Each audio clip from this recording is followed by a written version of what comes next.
আজকে রান্না করব কুদলি ভাজা। এই যে কুদলিটা চেনানোর জন্য আমি 2-4টে গোটা রেখেছি, আর এরকম পিস পিস করে কেটে নিয়েছি একটু তেরছা করে। এর কুদলিটা সবাই অনেকে হয়তো অনেক নামে চেনে, আমরা কিন্তু কুদলি বলি। গোটা রেখেছি সবাইকে দেখানোর জন্য। সেই কুদলিগুলো আমি এইভাবে পাতলা পাতলা করে কেটে নিয়েছি। কুদলি কেটে নিয়েছি। কুদলি ভাজার জন্য লাগছে পেঁয়াজ, কাঁচা লঙ্কা, শুকনো লঙ্কা, কালো জিরে, নুন, হলুদ।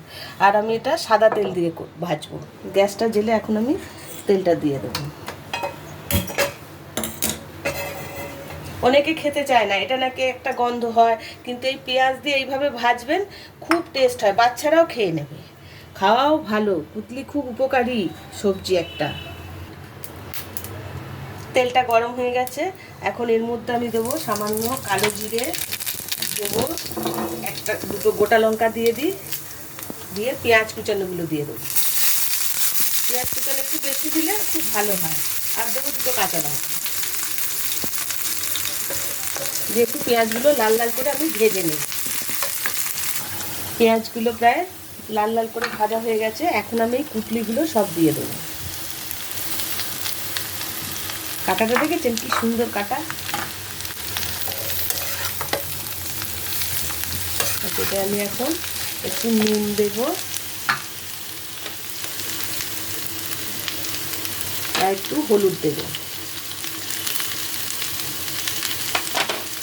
দিয়ে ভালো করে নাড়াচাড়া করে 5-6 মিনিট আমি ঢেকে রাখবো। একটু সিদ্ধ হতে দেরি হয়, দেখতে এরকম, কিন্তু একটু সবজিটা শক্ত শক্ত আছে।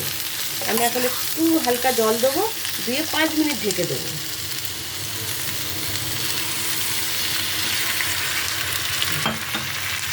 এখন আমি 5 মিনিট ঢেকে রাখবো।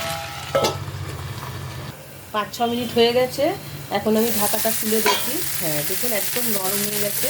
গ্যাসটা কমিয়ে একটু দেখে আমি নেড়ে চেড়ে নামিয়ে, হ্যাঁ লেগে গেছে। হ্যাঁ এখন আমি নেড়ে চেড়ে নামিয়ে হয়ে গেছে আমার কুটলি ভাজা। ওকে এরকমই ভাজা ভাজা হয়। এখন আমি গ্যাসটা বন্ধ করে নামিয়ে নেব। এটা গরম ভাতে ভালো লাগে, রুটির সাথে, সব পরোটার সাথে, সব কিছুর সাথে ভালো লাগে। বাচ্চারা ভালোবাসে না, কিন্তু করে দেখবেন, এইভাবে করলে আমার মনে হয় খাবে।